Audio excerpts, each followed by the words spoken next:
dice quiero en la piscina y yo le digo vamos allá. Ay, ay, mamá, mi tiempo es pa' ti nada más. Nadie me reclama, olvídate de la fama. Baby, si apenas te vi, no te vayas. No te vayas, no. Si la noche acaba de empezar. Somos la radio número uno en todo.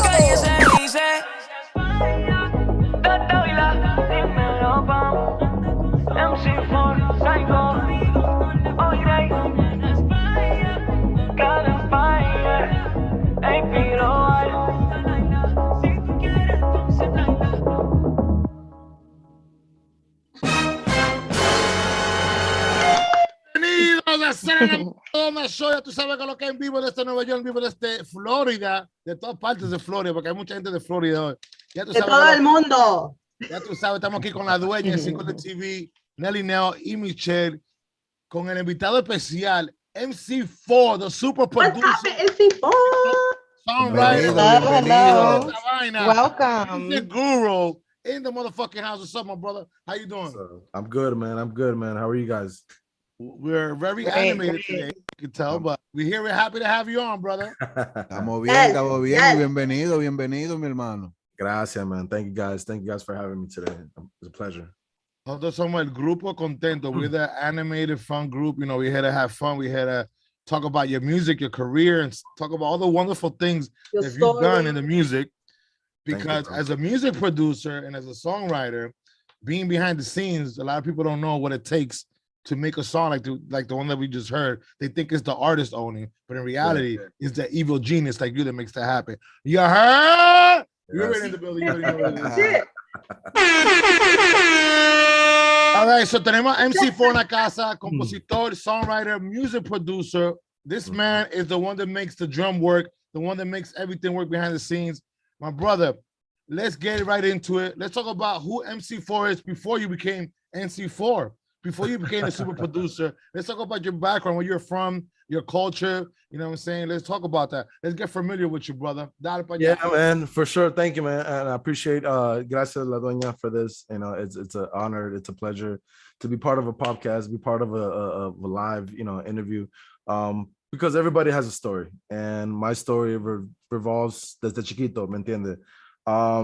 You know, ever since I was a little kid, I used to sing. You know, I used to get a microphone, mi mamá me llevaba, and it's like, okay, and I used to listen to, like, to be honest, not even reggaeton, not even like urban music, Mexican music, like Juan Gabriel, Los Bukis, you know, Ana Barba, like things that was just different. Because where I'm originally from, West Palm Beach, Florida, I was in a little Spanish town called Lake Worth. So hay mucho like Mexicans, Guatemalans, and stuff like that, and that's the only music that I listen to. So, you know, I'm there, de chiquito, no tengo dinero, y nada que dar. And just doing little, you know, little shows and performances. So my mom saw that tenía un talento en la música, so she put me into like piano classes, and I started playing the piano. And then elementary, 4th grade, I joined the chorus. Middle school, I was in a band, empecé a tocar la trompeta.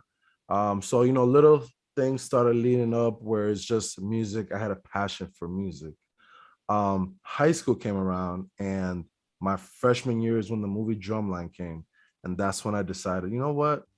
I'm tired of playing the trumpet. I want to be in the drums. I want to be like in a drum line, you know? And, you know, my mind was like, okay, I'm going to be like the snare or the tenor. No, me dieron bass. They gave me bass too. I was like, what? Pero, tú sabes, you know, I stayed because I wanted to take that challenge to learn something different. Entonces, my freshman year in high school, I learned how to play the drums. And then sophomore year in high school, me salí and I joined the trumpet again. So it was like, I did a 1-year thing. I didn't like it. I went back to my original stuff. And then after that, I joined football. So I gave it up. I thought, you know what? The band is nothing. I don't see no career in this. Never thought that I was going to be a producer. Wow. But then in high school, during my junior, senior year, yo me metí en los clubs. That's when I got access to that fake ID. I had access to the clubs, to go out. Now I was, 16, 17. I was being a little bad boy and just, taking my friends out. I was like, oh, you want to go to the club? He's like, yeah. I was like, okay, well, let's just go. And we went, we partied. And I was so intrigued by the music of the club. Like, it was a different vibe for me that I fell in love with the DJ. And till this day, I'm gonna shout him out, DJ R1, one of my homies. That's when I got to learn about LMP, all the DJs in New York and stuff like that. Like, DJing was my shit. That's where I started. I was like, you know what? Let me go and get in a DJ turntable and let me just start practicing. And I just started practicing DJ. I started grabbing records. You were DJing? Yeah, that's how I started before. Before engineering and producing, I was a DJ. But I never made it to like a club level. I was just like at the crib practicing my skills and like house parties and stuff. Yeah, a little house party, stuff like that. Everybody starts virtual DJ. Then I had a Serato, Newmark NS7, and that was it. Like, hasta ahí que, because my turning point was el momento que I was partying and going wild and shit. I got caught up. I got arrested. Age of 18, I got my first DUI. Y ese momento, that's when I realized I needed to do something myself. Sometimes you get a reality check. I could have been two things. I could have been in jail or I could have been dead. But Dios gave me a second chance to be better. And a year after that, 2011, I decided to go to Miami at the age of 19 to go to college and study audio production. And I graduated, got my degree. I started an internship at A2F, which was a blessing for me to be where I'm at today. And, you just never know where life takes you. But I've always manifested things. I've always kept things in good faith. I never gave up. I never doubted myself that I wasn't going to get there. Eventually, I was going to get here, but I just knew it takes a lot of legwork. Yeah, so, mira, my mom says, con la boca te puede ayudar y lejos. You just gotta know how to talk to people. Yeah, man. I became a server, being a bartender. I know how to create great service, hospitality. And thanks to A2F has brought that and given that me, because when we come to the studio, you can't just be like, oh, look, I'm gonna show you a beat. Listen to me. Wait, what? I don't know who you are. It doesn't work that way. You don't just go to somebody and just, hey, let me show you a beat. It doesn't work that way. And I've learned to like, all right, if I'm the engineer, my job is to service you, to record you, to create the vibe, control the room. Let's come to record. Yo, you want some coffee? Yo, you want something? You need an ashtray? What do you need? You want to order some food? You want some hot tea? Whatever it is, those little things, that's gonna bring that relationship a lot closer. That's true. Don't think it bacano, because not a lot of niggas do that, bro. Bro, you make the artist feel comfortable. I see what you do though. That's what's up though, man. Yeah, and the thing is, as a producer, your job is to create, and not only the music, but to create an ambiance, an environment that's comfortable for the artist and yourself to create magic. And that's what you do, my brother. Congratulations, you have great charisma, great personality. You're a great person. You had a life-changing experience. They made you who you are nowadays. And thank the Lord that you're here. And we appreciate your creativity, everything that you've given to the music thus far, and what's more to come. Yeah, sure. Bro. Thank you, man. And that's what it's about. Like, me as a producer, my legacy is to help other people overcome versatility, overcome whatever it is, because people don't understand. Once you get in the music industry, you see the true colors. You see what's behind the scene of like how the shit is corrupted from the top to the top to the top, like any other business. You know what I'm saying? So we all gotta work hard, right?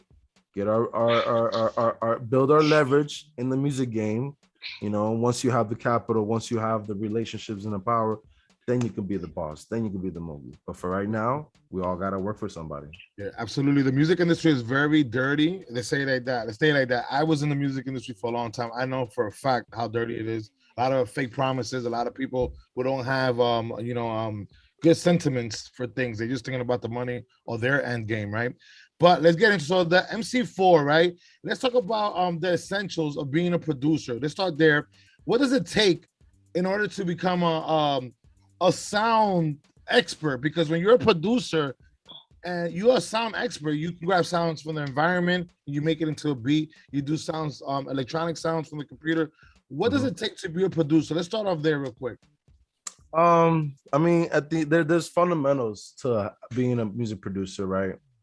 It comes the technical part, right? The equipment, the computers, the electronics, and it comes based off theory, like knowing music, right?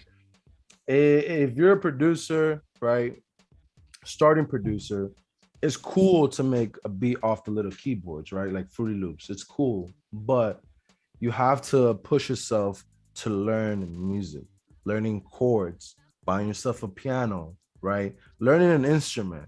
Because when you go into a room, when it's like real producers that know how to play, and it's like, all right, we're gonna do a C major chord on this record, and then we're gonna do an F minor, and we're gonna change it to the B flat at the bridge.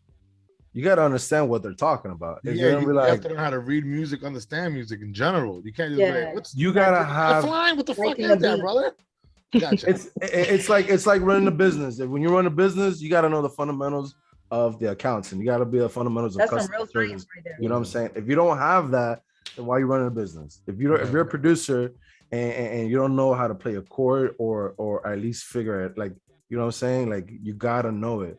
And what you know, keep learning more. Like me, I'm still learning. I just got the MPC. Like, I wanted to start and do something different and then this, because it's like I can't be the same producer that I was last year. I can't be the same producer next year that I am today. Every year I progress to be something different, connecting with more people and building a team, because to me, I'm a team player. I don't like to be like, all right, it's all for me. No, I'm gonna put guys in a room, let's create, give me your sounds, I put it together, and let's see what we create. Yeah. Simple as that. Have you ever had an artist or somebody say, hey, can you do that F chord for me? What you do? You talking about my mother? What's the F chord? There'll be some weird sessions, that you have to figure it out. You just gotta like people will tell you to do this, do that, and this is a sound right, and it's like, okay, but you know what I'm saying? You just gotta be confident. Like, if you're not confident in what you do, then how you gonna be able to prove what you can do? Absolutely. What's your sign, MC4? Just curious. Leo. Okay, well, Leos are naturally confident. Yeah. So that's no problem for you. You guys are the king of the jungles. You guys have the lion sign, right? That's your animal spirit, the lion. Yeah. So the king of the jungle has to, have that confidence to run the jungle, and you're running it the proper way. At the TV. So MC4, how important? What are some important things that you look for, like, before working with an artist? Like, if an artist came to you and was like, oh, I want to work with you, like, are there some requirements that you're looking for? Obviously, because you're a professional, you went to school for this. Grammy-nominated, award-winning studio. So not just any studio, you know what I mean? In case people didn't know, because I did my little research too. Well, first things first, right? This is key. Ready? Representation. Who's representing the artist? The manager, right? The label. If they have that, then that's who the people we're going to talk to. Because artists, all right, so say they're independent. Say it's just them. All right, perfect. What are you looking for? Because I can take any artist, right? But at the same time, I'm not going to take someone that's just going to think it's going to be for free. There's a price for everything. And if it's not a price, then you're signed to a label that's going to pay for that. So we have to see. To me, it's like the placement opportunity. If I'm working with CNCO, right, or say El Alfa, and the opportunity is right there, I'm like, I can't charge them, right? Because there's a label. This is an opportunity for me. Pero if Lil J over here wants to do a record, and he needs a producer to create something, all right, bet. This is the price for the production. This is the price. Exactly. This is the price for the recording. And let's work it out, Oh, but I don't have that much money. Okay, well, save up. Work, save up, invest. Like, because music is not free. You went to school. How long were you in school? I was in school for 4 years. 4 years. So 2011, 2015. Wasn't easy to do 4 years, so they gotta pay. Go ahead. Do you have like a producer that inspired you or a favorite producer? One of my producers that I used to work with, no longer work with, his name is Peruvian King. I used to look up to him a lot, and we used to work together before we were like a dual producer. It's called Supersonicos. But I think that learning from him has taught me to where I am today, and forever I'm ever grateful for that. I told him that, and no matter what, I'm always gonna look up to big time producers, like Timbaland, Dr. Dre, seeing what these guys do, Tiny, Ovi on the drums. All these guys are great, but at the end of the day, it's like now I see where they're at, but they're my competitors. I got to be better than them. I got to be 2 steps ahead of the curve. The music industry, it moves so fast that you don't know what kind of records they're doing. Like that Raul Alejandro and Daddy Yankee record, it's an 80s vibe record. When did anybody see that coming?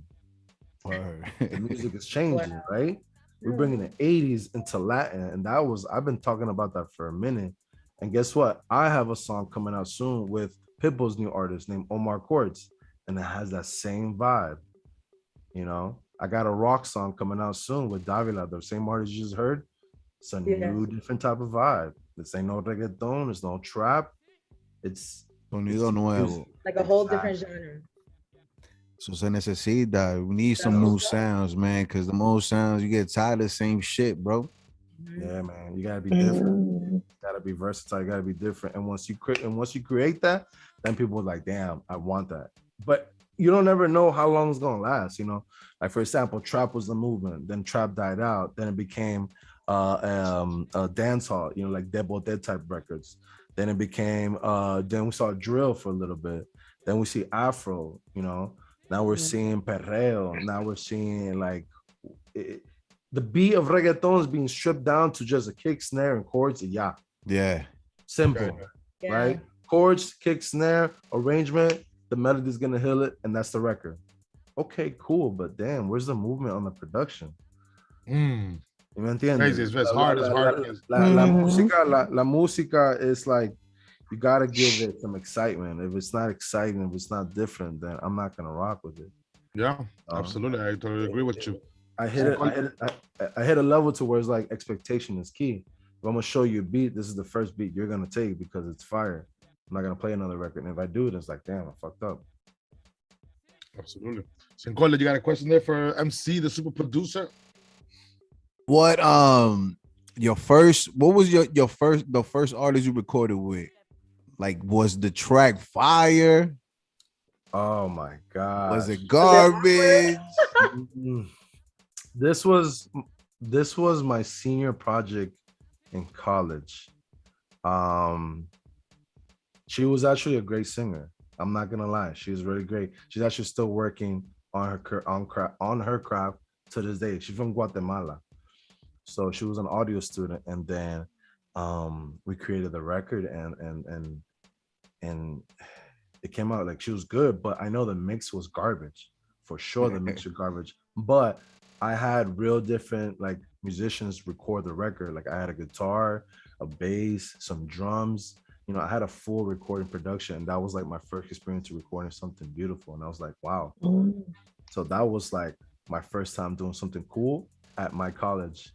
And I'm gonna tell you this: we had SSL. We had like a $2 million studio. I went to the Miami Art Institute in Miami, and in order to get that room, you had to pass 2 different classes: Advanced Recording 1 and Advanced Recording 2.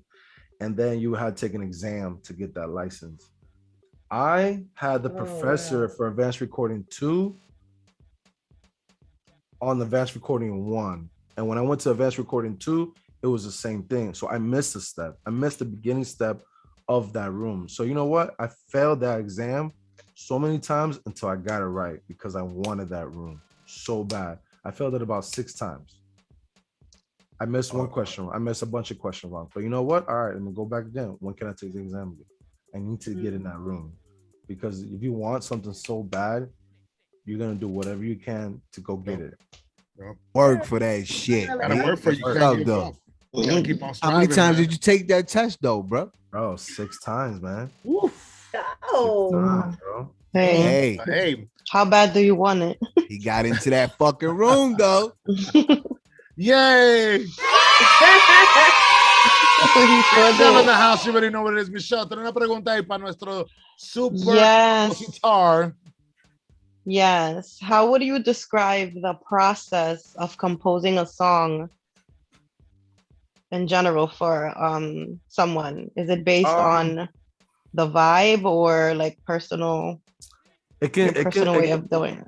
It could simply be just a chord and the melody, and then everything else will come like fluent. Because to me, it's like, all right, so I have a beat, right? And say you like the beat, people are trying to write to it, which is cool, right? But you're gonna write to something that has no melody, depending on what you're gonna do. If you're gonna rap, all right, you're gonna rap. Sometimes when people rap, they don't even write it, they just go with the flow.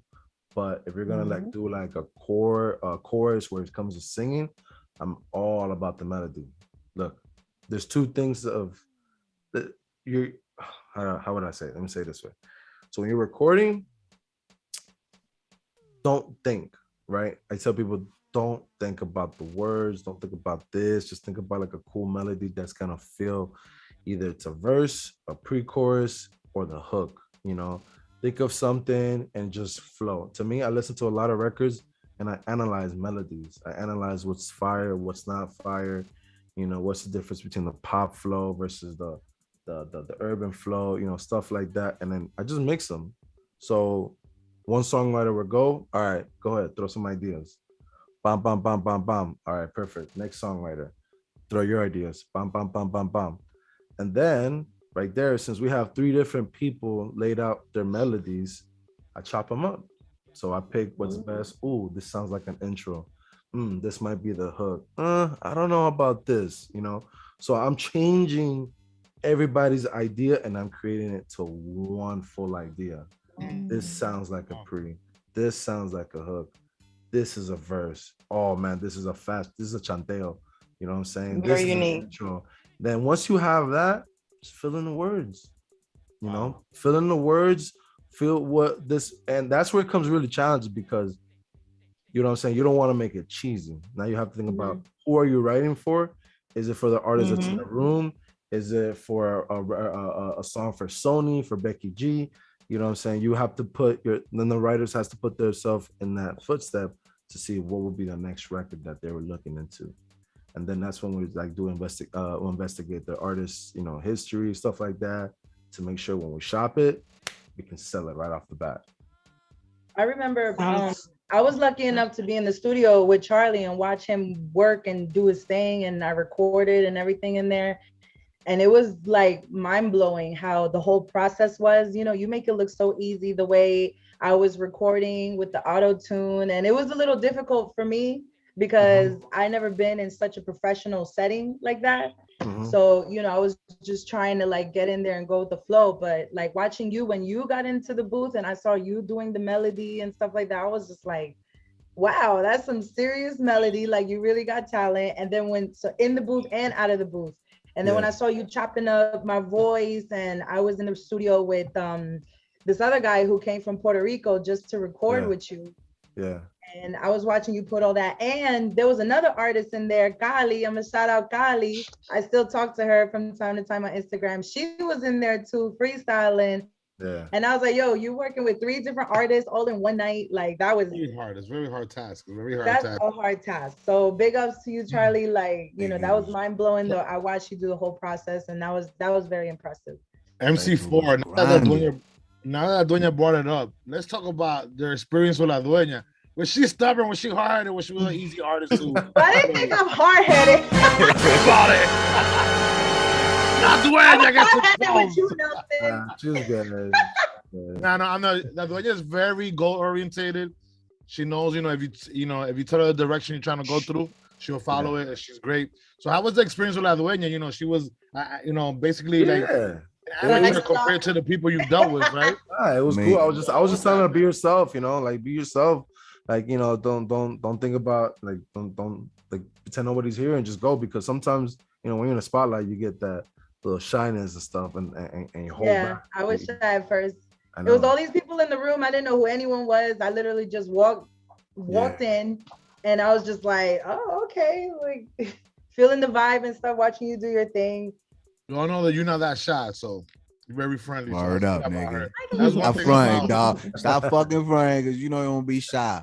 You don't be shy at Y'all all. know me for like 15 years, so y'all can't even. But that's good because as an entertainer, as an artist, you can't have that shyness. You have to be out there. You have to have a people. You have to be a people's person because you're not behind. When you're an artist, you're not behind the scene like you, like a producer. A producer doesn't have to be charismatic because he's behind the scene. An artist is dealing with the public all day, so they have to be, you know. So the Dueña definitely got the tools for that. But real quick, let's talk about all the artists you've worked with. Let's talk about the biggest challenge. I know you worked for Jay Alvarez. You have something with Little Dirk as well, right? With a Little Dirk. I love Little Pump. I was in a recording session. Little Pump.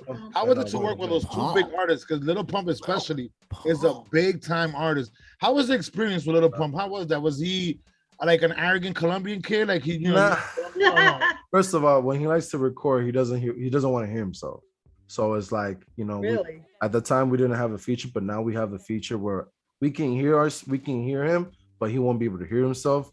So that's just like, yo, mute me. So, and when I have to mute him, I have to like see when he's looking at me to unmute him so I can hear him tell me to go back. So it was just like back and forth. It was like I was on my toes, like, because I can't fuck this up. Like, this is Lil Pump and this is Ron and Jay. And me and Ron and Jay go back from college. Like, I knew him before he even blew up. Like, you know, we're friends, but, you know, celebrity, now he's big, he does his thing, mind my own business. But it was just like that moment, I had to kill it, do what I had to do best, make sure that I don't fuck up. Because if I fuck this up, you know what I'm saying? I mean, I want to know why you ain't keep it 100 with that nigga and let that nigga know he trash, man. That's what the fuck I want to know. Can't do that. Fucking It's little. getting real it's getting real in the wrong. Well, I mean, it depends. Para todos los gustos hicieron los colores. Some people don't like his music. Some people I mean, digo yo, con razón he wanted to get I know what muted. you like, he like that hardcore gangster shit. Nah, I mean, bro. No, you like Backstreet Boys? It's not about that. I like fucking hardcore gangster shit. That nigga's whack though. Like fucking, even if it's some soft bullshit, he's garbage to me. I mean, I don't know. That's my opinion. There's a lot of artists that has bad music out there. There's too much music out there right now. You feel me? You hear some of the stuff and it's like, damn, how is it doing numbers? Music are not being filtered nowadays. It's not the same what it was. Like, you hear shit, it's like, oh my god. Did you ever work with those two guys? I'm an island boy. I was just gonna say that. I was just gonna say that. Like, you worked with that them shit, already? No, hell no. Would you? That's one question I wanted to ask you. MC4, real quick. I ask you a question. As a producer, do you have any personal preferences that it kind of like interfere with you working with an artist? Like, for instance, the Island Boys. You said that you don't really like their vibes. Will you still be able to work with them knowing that you feel a certain type of way against them, towards them? I don't think so, man, because it's like I'm putting my name on the line on that, and it's not my thing. You feel me? Like, I've had urban artists tell me up, it's like, you know, I do a little bit of hip hop, it's cool, but I'm tapped into the Latin market, man. I love the Latin market. It's just a bigger culture. It's more humble. It's more opportunities, you know, worldwide. You feel me? So it's like, but don't get me wrong. I'll take any opportunity as long as it makes sense. That's what matters. You feel me? At the end of the day, it's business. You feel me? Sometimes people don't want to work with other people because of differences. You feel me? But sometimes, guess what? Those songs are out. They're featured. It's like, oh, how the fuck? Don't these guys have beef? Yeah, they got beef, but business still has to be taken care of. So it is what it is, you know. If the record label comes knocking on your door, hey, we got $100,000 for this record. What's up? And you don't like the artist, you're gonna be like, that $100,000 is a lot of money. Let me fucking think about it. Let me shut up and let me just work. Por la plata, por la plata. ¿Quieres plata o no plomo? Por la plata baila el mono. Like I said, if it makes sense, we'll make it happen. We'll make it work. Yeah. So has there been a situation like where it's been super awkward?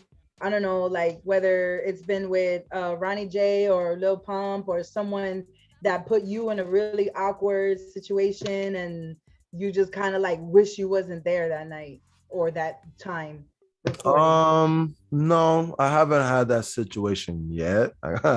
Hopefully I won't, but you know, it's situations where you just never know. Like, you know, you run into people that before you were cool with, now it's like, all right, now they're, you know, you're not cool with, but you still see them regardless. You know, you move on, life goes on. You feel me? Yeah. So it's like, you know, I'm not the type of person to create any trouble or heat. I'm always a peacemaker, you know, peace and love. At the end of the day, you know, your face, you know, I always want to maintain, keep my face clean, no matter what. You know, that's why I have people that represent my representatives, like my managers and my publishing from A to F. You know, we're big on that. You know, when it comes with business, all right, this is the person you need to talk to. Let's make sure it makes sense. So that way my face is clean. It wasn't, oh, C4 said this, is that? No. Publishing, this is the person that's going to take care of that. Handle it. You feel me? Because if not, then, you know what I'm saying? I'm going to put myself in a bad situation. I would have felt some type of way. Niggas came in with little pump, put that nigga in my booth. Quieta mierda, loco. Sácame este tigre de ahí. Oh, man. Yeah, quick question. How do you feel about some artists that have you ever experienced having an artist that's not well prepared when it comes to like management and all that? They don't know what a split sheet is. They don't know the business of the music. Have you encountered that in your years as a producer? Many times. You're gonna see, bro. Just think about all the music that's coming out on Spotify. Ever since like, what they say, I don't know, man. It's like over 2 million new songs every month now. What the hell? That's a lot. The numbers are crazy, and you don't even hear 25% of those because of the charts. People, you know, the same people we hear all the time. So it's just like some of these guys don't know what they're doing. Have music release, not what's it called? Not registered. It's just like, how are you putting music out there? None of your songs are registered. So when you get compensated for your royalty, who is going to get paid out? In lame terms, can you describe real quick for an artist who's watching this interview, or somebody who's a song creator watching this interview, what the like in lame terms, what's the like the basic process of having your music right, you know, done the proper way with publishing all that? Could you explain that real quick? So you have to, okay, so you have ASCAP and you have BMI, right? These are the companies that will pay you out for your royalties for your music. When you're about to release a song, you got to make sure your music is registered with these companies, either ASCAP or BMI, you know, because if your record is streaming or it's on YouTube, you know what I'm saying, and you're gonna get money in return, like little, depending on how the record does. That's your backup. That's your database of all your music that you have for your royalties. If you don't have that, then how are you gonna get paid for the song? You know, and understand that this music business, YouTube views, you need a lot of views just to get like $1. Like, I don't know, it's what 0.0001 cents, but you got to get those numbers streaming. Even like 1 million views still is not a lot. You know what I'm saying? So, you know, the best way to do that is educate yourself. Educarse, you know, buy a book, comprarse un libro de publishing. You know, there's a lot of ways of understanding, you know, what you have to do to register your music. You know, so it's very important. Antes que tú saques una canción, register your music. Register it. Make sure you have the splits, who's on the record. If they don't have a, let me tell you this. Si tú no, la persona que tú estás trabajando doesn't have a PRO number, don't work with them.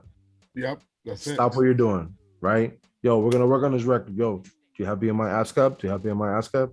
Oh, what is that? What? Wait, what? Nah, bro. Let's just schedule a session.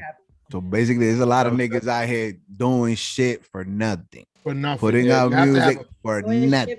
You have to have a PRO. You don't have a PRO, you're not doing anything because number one, your music is not protected. Number one, you don't. And number two, you don't have anybody monitoring your music to get to monetize off of it. And then everything falls right into you're not doing anything at all because you're wasting your time. What the hell are you doing this for? Yeah, you remember how you asked me the question? It's like, how do you know if an artist is serious or not? First thing I do, all right, let me see your IG. That's it. IG is your business account.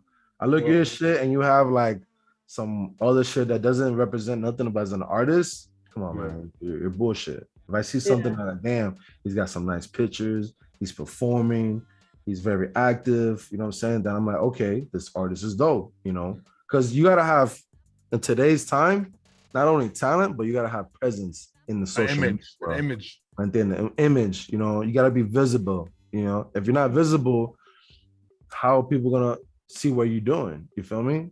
You talk about new artists, people gonna look up first thing, YouTube, right? Spotify, Instagram, boom, boom, boom. That's how I'm investigate who you are. And you gotta try to be relatable too. You have to try to be relatable to the public, because something, you have to find a niche, right? Like, okay, this is my niche. This is how I'm gonna relate to the public. This is how they're gonna know, okay, this motherfucker does this, and that's what he does. That's it. You know what I mean? Yeah, man. So Cinco de TV, you got another question there for MC4? Yeah, who was the wackest artist you recorded? No pregunta. I know, but you know, he likes tea. No, because when he said that MC4, automatically in my head, I'm like, he's thinking about Little Pump right now because he hates him. They gotta be somebody else too. You just not MC4. I mean, Cincolte. In his head, he's like, I wish he said Little Pump. Nah, I mean, just like you'll just know someone that's like the first time and you feel me? Like I forgot their names, but it's como like seeing no rhythm. You know what I'm saying? They book 2 hours, no rhythm. They don't even have a beat, like super unprepared. And it's just like, damn, sometimes it's like wasted 2 hours, but what do you have to do? Like, you just never know. If I can shine the light to them and show them and give them a whole like turnaround, like, you know, being prepared, having to be, next time they come and they're really about it, then that artist can be serious, because it's all about first time experience. Si la primera experiencia no cayó bien, they're not gonna go nowhere. But if they learn something from that first experience and they're like, damn, this guy can help me out with my career, all right, but how serious are you gonna take it? You're gonna book 4 hours next time? Or you're just gonna keep booking 2 hours every week? You know what I'm saying? What's ideal for you? Like what makes sense when you're working with an artist?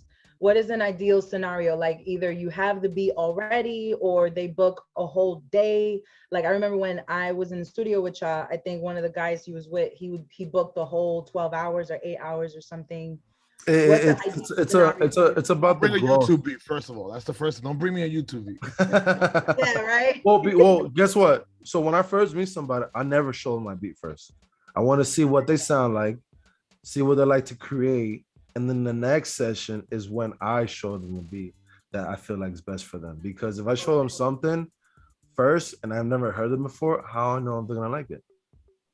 Because not every beat le queda a todo el mundo también. That's what it is. Exactly. You know what I'm saying? I can't show them a perreo beat. They're like, oh, what is this? It's like, oh no, like, no. You know, I can't set up myself. I gotta study the artist a little bit before I can show them, hey, what do you think about this? It's like, damn, how you know I like this? Oh, I heard your shit, you know, I know what you like. You know what I'm saying? You gotta know what you're gonna get yourself into before you backfire or whatever, you know. So what lane is it that you really like fucking with? You like reggaeton? So trap. I love Latin. I love the Afro. I love Brazilian funk. I love pop. I love English pop. I love electronic. I love everything, man. Like there's not just one thing. I love hip hop. I love drill. You know, I love everything that has to evolve with music. You know what I'm saying? Like, if I have to do tomorrow a whole album of Chinese music, I'll do it. I'll study it. You know what I'm saying? I'm a producer at the end of the day. Si yo no soy un productor, then what the fuck? I'm sorry, I'm saying my words, but what the hell am I? You know what I'm saying? Like, challenge me. Give me something that you want me to create and let me, you know what I'm saying? Let me show you what I can do. You know, let me blow shit up. Like, that's what C4 is about. And for music, C4 like the bomb. It's explosive music, explosive. You know what I'm saying? Just about to ask you that. What the fuck does MC4 stand for? You just answer my question. That's what's up. Yo, I got a question. Do you have any specific sounds that you use always on your beats? Because you know, like how Swiss Beats, his shit is like the bells and whistles. fucking Pharrell, like the Neptunes, like they got like their own sounds and shit. Like, do you have like your own? You know specific what? sound? I'm still developing on my sound as a producer. I don't have my sound correctly yet. You know what I'm saying? Like, it's funny you said that because, you know, me as a producer, I'm still growing and learning new things every day. But you know what I'm saying? My expertise and what I love to do in the production side is the arrangement. You know what I'm saying? Like, I can have a track of just simple of 10 things based off my arrangement of how I manipulate, you know what I'm saying, the direction of the record. That's my expertise. Like, if you want to say what's my sound is based off arrangement. Creating a record, be like, damn, this shit took a twist to this, to that. You know what I'm saying? The excitement never fails. Like, damn, I wasn't expecting that. You know? Can I give you an example of something that I created the other day? Dale, mete mano. Yes. All right. Let me show you guys a little something. Make sure the volume is all the way up, man, so we can hear it good. Dale, ready? Dale. You hear it?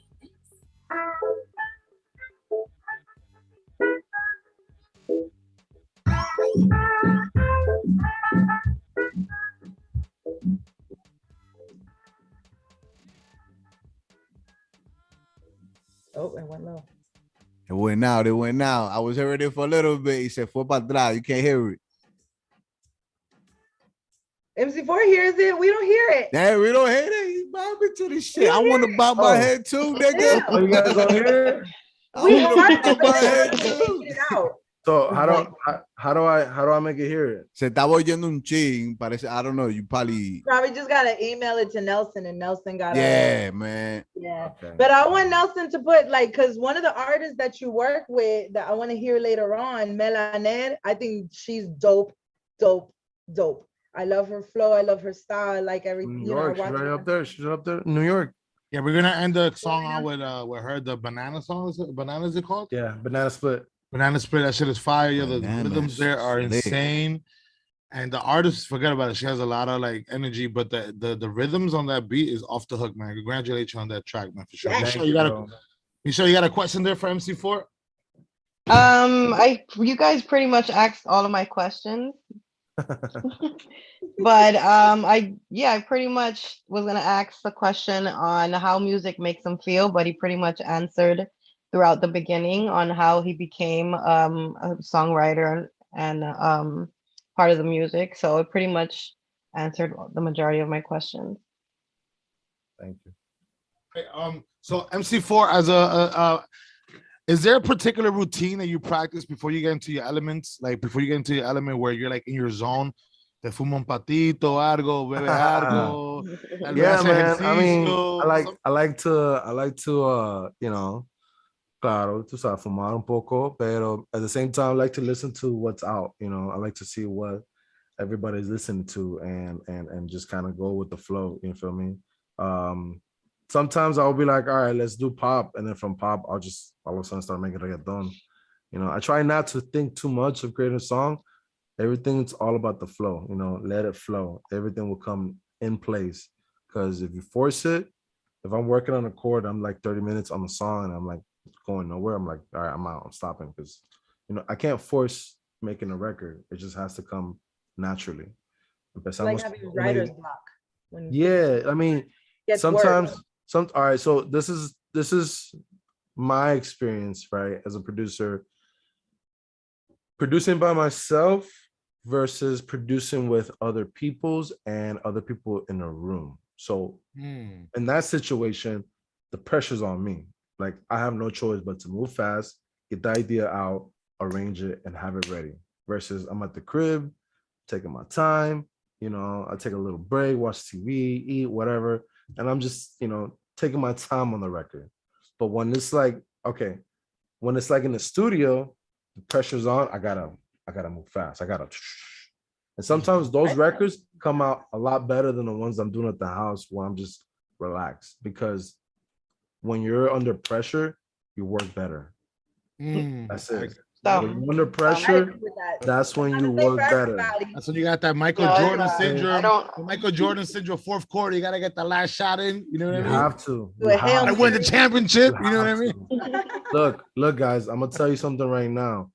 This just happened 48 hours ago. Me and Pamela have this new show coming up in Mexico that we were part of to be working for. Who's right? Pamela? So By the way, who's Pamela Pamela? Velez is my business partner The at business A12. partner. Okay. We gotta have she's- her on the show next. Shout out She's to Dominican. Pamela. She's a Grammy engineer. You know, we work together, and you know, we're pushing each other all the time. So she has this opportunity that for a TV show in Mexico, and there was like, "Yo, we're gonna create a song for the theme show." So like, all right, let's do it. This is priority. Let's make it happen. So I worked on a reggaeton beat yesterday, and we wrote to it, right? Everything, and they were like, "This is it. This is the Nice. record for the show." Congratulations. I was just like, Congratulations. holy shit, thank you. Facts. I was like, holy shit. Like I hit her up on the FaceTime. I was emotional because it's like when you execute and you put all your effort into it, everything's gonna come in. You feel me? So it's just like, to me, I have to keep pushing, right? That's one thing, that's one pipeline. Perfect TV show. I got Davila, that's another pipeline. Yeah. I got another song coming out this year with CNCO. That's gonna be my biggest placement this year. That's another pipeline. Let's keep it coming. You get what I'm saying? Like, I'm not gonna just be comfortable and be like, yes, yeah, lo hice. No, it's just the beginning. If I have to be the best, Grind time now. Yeah. The brother como el moco. Was that your first TV placement? Because TV placement is where the money's at. You know what I mean? That's going to be, yes. That is going to be my Congratulations, first brother. TV Congratulations. NC4 in the house, man. First. Congratulations. Thank you, man. That's crazy, man. So That's where the money's at, because that's longevity. It's gonna be there forever. You're gonna be able to get royalties forever off of it. You know what I mean? Create more music, you A know. theme song, you know? Yeah, that's insane. That's the dream of every music artist and producer that have their song on a TV network or a TV show, or be part of the whole entertainment industry aside from the music industry. You know what I mean? Yeah, one of my goals down the line too is I also want to do music for film. You know, I want to be a music director, be able to do like an orchestra type shit. You know what I'm saying? Like, it's Like always Batman about movie. the bigger things. You know what I'm saying? I come in. Bueno, I MC. heard you gotta communicate, you gotta make contact, or I learned this from Ulysses Terrero, that you gotta make contact with the music supervisor. Like, for instance, the songs that we did when we had the opportunity with Power on Stars, Ulysses mentioned that during the class, and I was like, oh shit, is that easy? All right, just Google who the music supervisor is and hit him up, because Power was putting a lot of songs of upcoming artists that don't even have 1,000 followers, 900 followers. You know, when you really look up every single artist that was in Power, and that was really like, wow, this is a great opportunity. So 50, man, that dude, man, he's been helping out like all these up and coming actors and actresses and artists. Like you said, like he would play like their joints like towards the end of the thing. And also to touch on a point, the significance of retracting a little bit when you spoke about BMI and ASCAP on the TV networks and all these big companies, they go to BMI and ASCAP in particular to look at their music catalog. Yeah. You could be a not known artist, but if your music is on their catalog, they might pick it. That's another reason why it's important to have your music registered with BMI or ASCAP, because you might get lucky and Nickelodeon might just grab your song, brother. You know what I mean? That's basically how it is. MC4, as a music producer, as a songwriter, ¿ha tenido un fracaso, algo que tal vez aprendiste de eso and it made you a better producer now in this day? Have you had an experience that's like, oh damn, this is like, you know, like the breaking point. I gotta fucking change this shit, or I won't be MC4 ever again.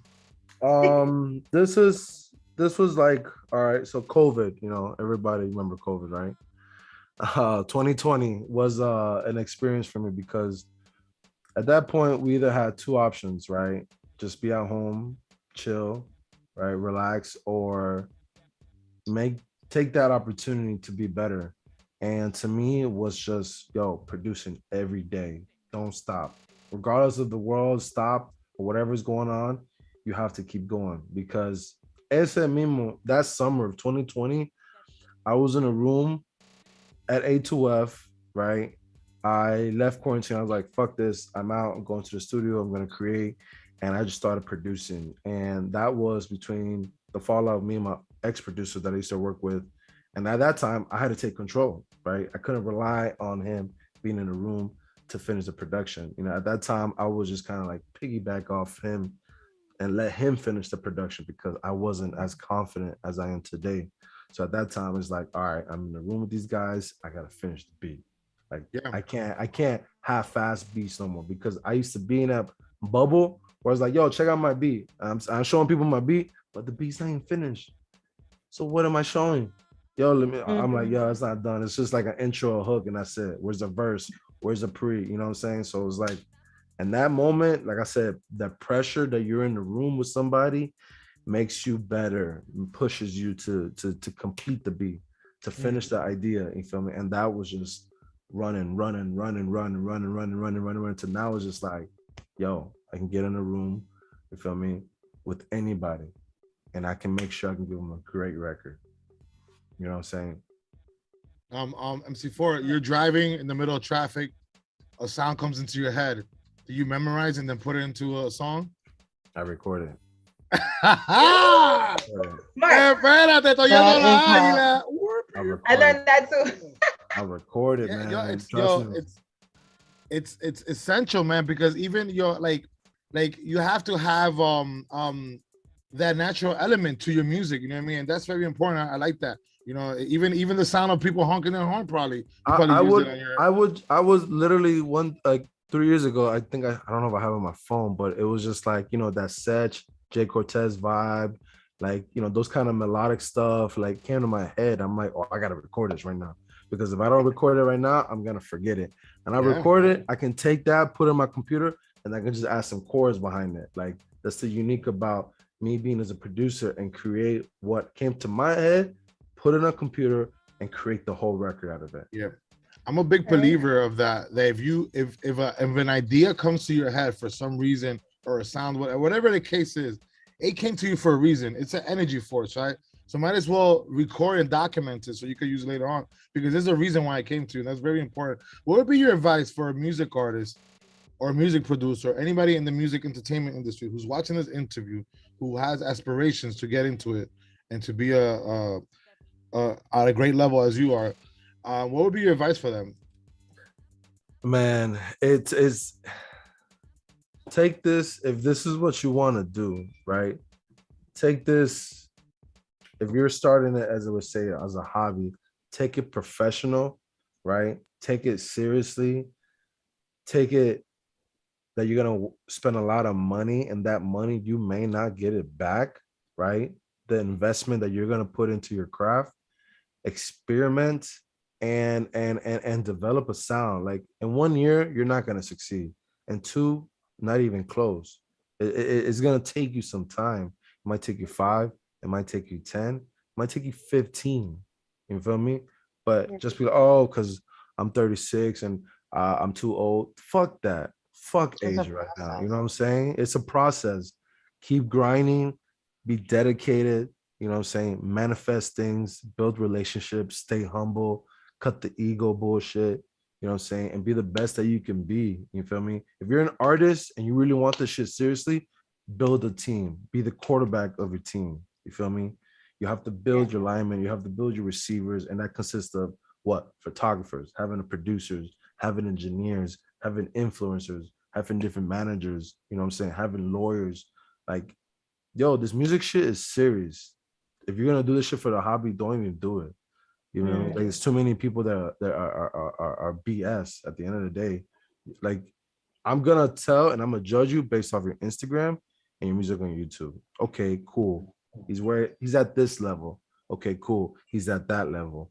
Stuff like that, you know, just an example. But to me, it's just like, artists have to understand that, yo, if you really want to do this, you gotta be the hardest working motherfucker out there.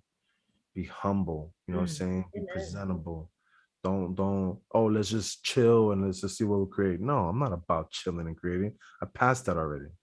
You have to grab it by the balls and seize the moment and squeeze it. I was gonna ask, do you have a checklist? Do you have a checklist that you go by when you have artists coming to you? Like let's say they bring with the talent, but they do not have the orientation to even know where to start, but they have this enormous amount of talent that they really don't know what to do with. Because I have a nephew that's trying to be a singer.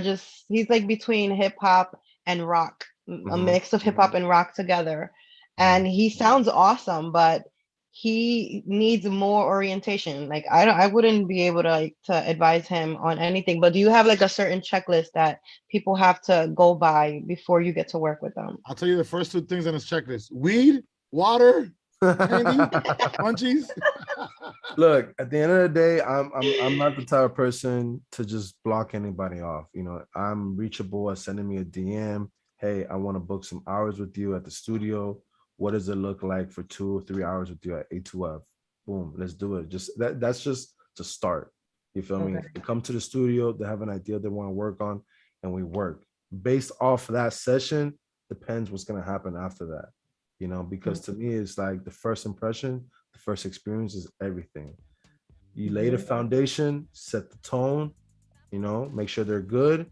And if they feel comfortable, they're going to come back and they're going to keep coming back.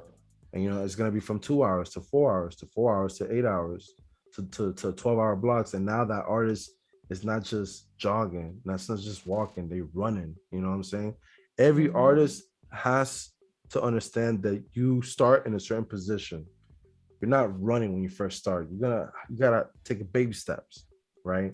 And that's clearing the image, that's clearing your Instagram, you know what I'm saying? That's booking studio time, finding some music, finding a producer that either it's established or that you want to grow with, you know what I'm saying?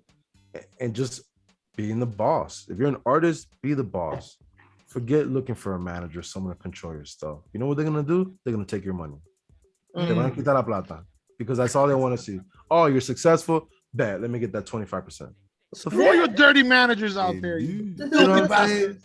You're like sleazy what did you do? Oh, I connect you. No, my G. Like artists, yo, if you're out in networking events, meet everybody: the bouncer, the manager, the server, the bartender, the DJ, the janitor, everybody. Who smokes cigarettes in the back alley too. He might be that guy. You never know. Because once you start planting, look, I'm a believer on planting the seeds. My mama used to say, "Hay que sembrar para cosechar." Yeah. So you have to plant to grow, and if you do that, if you go to that same establishment every year, right, or every time, give it a year. By the time you know it, yo, you don't have to wait in line. The bartender's hooking you up. The manager's letting you perform. You know what I'm saying? Oh, like you have basically, it's just building blocks. Cultivando relaciones. Building blocks to build a relationship. Yeah, for sure. Guys, they're not gonna charge you. They're not gonna charge you an amount to perform. You know what I'm saying? They might not even charge you. Why? Because they know you. They know who you are and they know what you want to do. So it's not always about the money. The relationship will win way more than the money. The money, yeah, it's cool, but money's not everything. You know what's important? The value in the relationship. Yeah. They're gonna be like, "Ay, Charlie." Hey, Charlie. I was gonna ask that question. What would he throw away, love or money? But he answered it. Yeah, for sure. Listen, so guys, it's been a great episode, great interview. There's so many more questions I want to ask you. We're definitely gonna have you back on again, brother. For sure. I have for my co-host, I said co-host. For my co-host, that was the Spanglish came in my co-host. My co-host, you guys have any finishing questions there for MC4, the super producer, songwriter, compositor? MC. Yo quiero saber, when you jump in your whip, what's the first song like you go to, like when you chilling, when you I know do you smoke and ride or not? Yeah, like what's the song you go to when you riding? Nigga, that little pump song, my nigga's a kilo, my nigga's a kilo. So I'm gonna be honest. I go to the local radio station. You know, I'm the old school way. I like just go and I click up whatever the radio's playing. But sometimes, you know, I like to listen to some music while I'm driving. Sometimes I just want peace and quiet. You know, I just want to I love driving. I'm the type of person that I just drive and cruise. Y a veces también, I'm just listening to my beats, you know. I put on the headphones, a beat that I just create, and I just want to see how it sounds. Like, does it fit? Does it, you know, does it move? If it's not, I got to go back and tweak it. You know, does it flow? You know what I'm saying? So sometimes it's not just any music, it's just my own beat or the radio. You know, I can't listen to fucking Florida radio station because these niggas playing some garbage, dog. Yo, it should be garbage. Tired of this Nigga. shit. I'm literally like, you know what's so funny, and this is how God works in mysterious ways, right? When I first moved to Orlando and I was listening to the Orlando radio station, I was like, oh my God, bro, I literally like, these are the same exact songs that I heard like 15 years ago when I visited Orlando, back to back to back to back. Like they saved the recording 15 years ago and playing that shit again. Like, yo, where's all the new stuff? So this is how God works in mysterious ways. I was talking shit about whack ass radio in Orlando. And then all of a sudden I met somebody I was shopping for a car and he's on the radio. So he invited me to be his co-host at the radio station for Orlando. So I was just like, oh shit. So I did a couple of radio shows for that every once in a while, but they're not really consistent. But you know, that's just crazy. Like, yeah, for sure. Radio station in Orlando. Yo, so shout out to La Dueña and her shoulders tonight, though. Your shoulders were popping. Anyway, who the hell were you looking at? You was looking. I saw you looking through your like peripheral a couple of times. Was that your cat or your dog or me? Just people hit me up. Llegó su marido. Llegó tu marido. I was like part of the new improved haircut that you was trying to like do a little side look with the new haircut and all that. Oh, the haircut. I just noticed. Oh shit! I just noticed your haircut. You definitely look chinita today. You look like a china. I look like a china. Make sure you got my egg roll right. You heard my egg roll, my pork fried rice, chicken wing, especially after. Hey, yo, shout out to everybody, man, that was showing love on the YouTube live, man. Shout out to DJ Peluche. That's your man, DJ Peluche. Yeah, DJ Peluche, man. One of my boys from West Palm Beach, man. It's crazy because we go way back, man. We go way back. It's crazy. The support, the love that I have, you know, it's just like, you know, I used to see a lot of these guys, you know, in the same areas and everybody's trying to grow, you know what I'm saying? Like sometimes you got to leave out of your own comfort zone, leave out of your own city just to grow, man. Yeah, you do. And West Palm Beach was my city, like my everything. We left our comfort zone, right? We left New York and Boss Dog también. Shout out to Boss Dog. He was on the chat, man, showing you love. El jefe de los perros, hermano. What's up, Boss Dog? El jefe de los perros. He was in the radio station with me. No, espérate, los jefes de los perros. No, does DJ Peluche really look like a teddy bear or just like that's just the name? Nah, that's him. That's him. He looks like a teddy bear, like a little peluche, un peluchito. Super good, cool. Humble guy, very humble guy. Peluchín. So yeah, so listen, MC4, the super producer, compositor, songwriter, el duro, el genio, the evil genius. It's been a pleasure to have you on. /Dinner at the round table. Listen, brother, you got a second home here. We love what you're doing, man. We love seeing Latinos and just people in general thriving and being successful, brother. Much luck to you in whatever you do. I'm gonna be hollering at you. I got a couple of artists on my list, you know, that I want to do something with.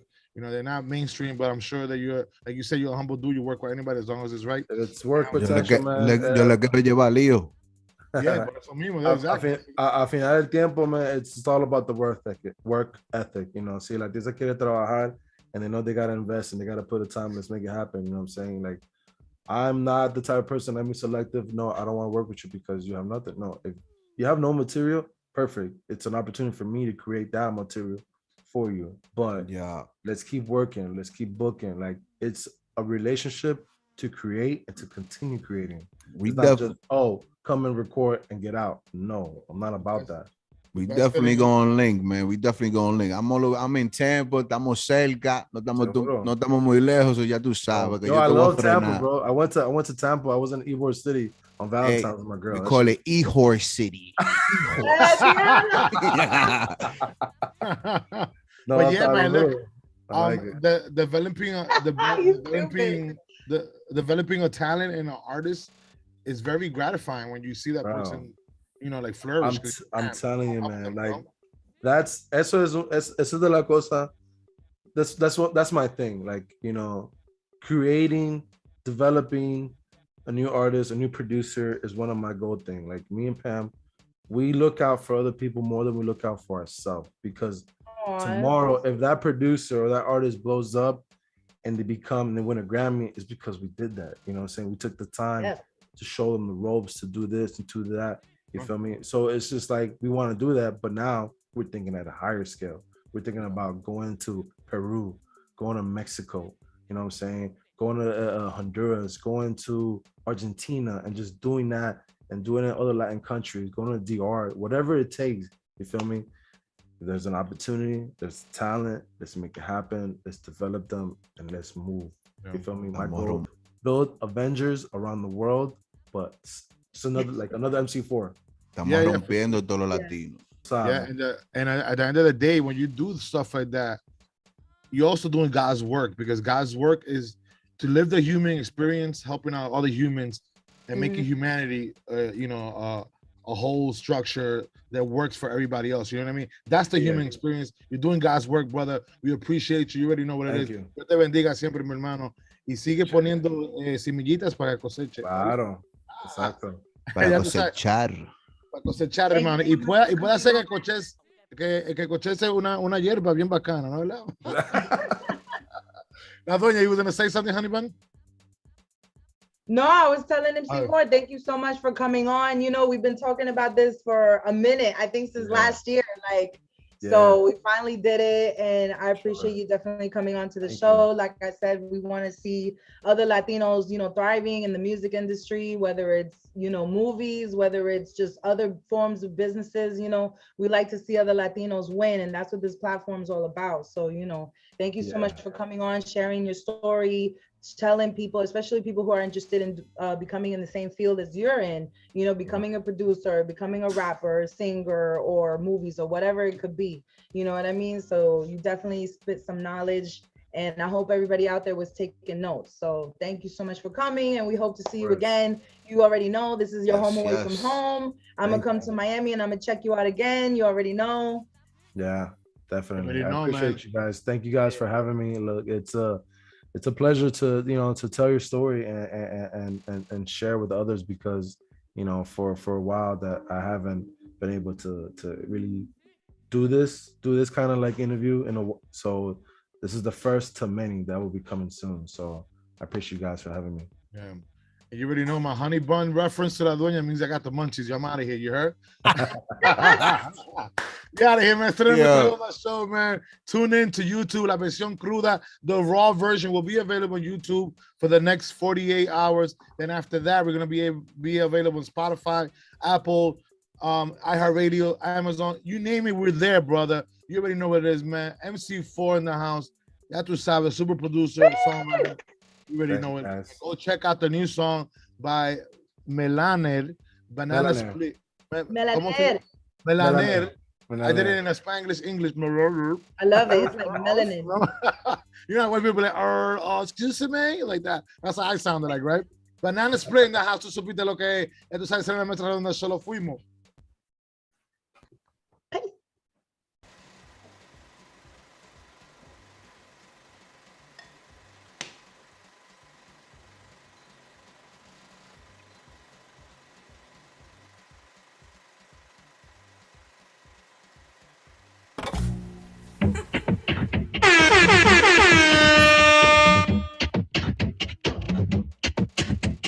Lento, la cámara va lento, soy todo un monumento, pero me muevo así, ay, lento, no se me lo invento, tus ganas van creciendo, puedo notarlo ahí, ay. Tell me you want it, I'll go above and beyond, dándole sin control, mami a mí, la bienvenida, entras aquí, ya no hay salida. Está callado, está dormido, está noqueado, perdiste los sentidos, ni siquiera te toca. Explosivo, radioactivo, ten cuidado, te lo hago primitivo, te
dormido, está noqueado. Perdiste los sentidos, ni siquiera te he tocado. Boom, explosivo, radioactivo, ten cuidado, te lo hago primitivo, te dejo fosilizado. Boom, está callado, está dormido, está noqueado. Perdiste los sentidos. Papi, tú sabes que tú estás noqueado. Boom, explosivo, radioactivo, ten cuidado, te lo hago primitivo y te dejo fosilizado.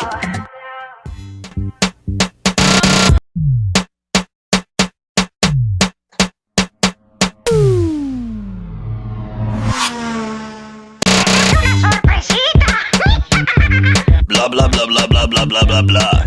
Bla bla bla bla bla. Bla bla bla bla bla bla bla bla bla bla bla.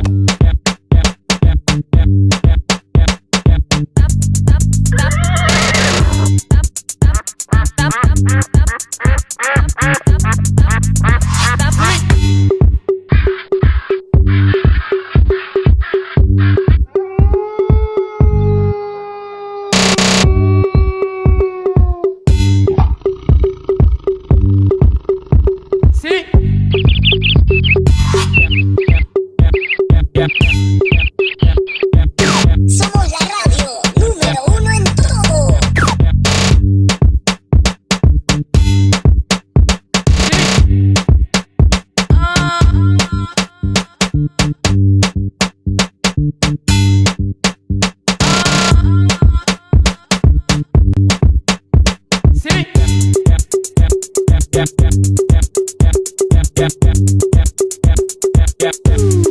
¡Es una sorpresita!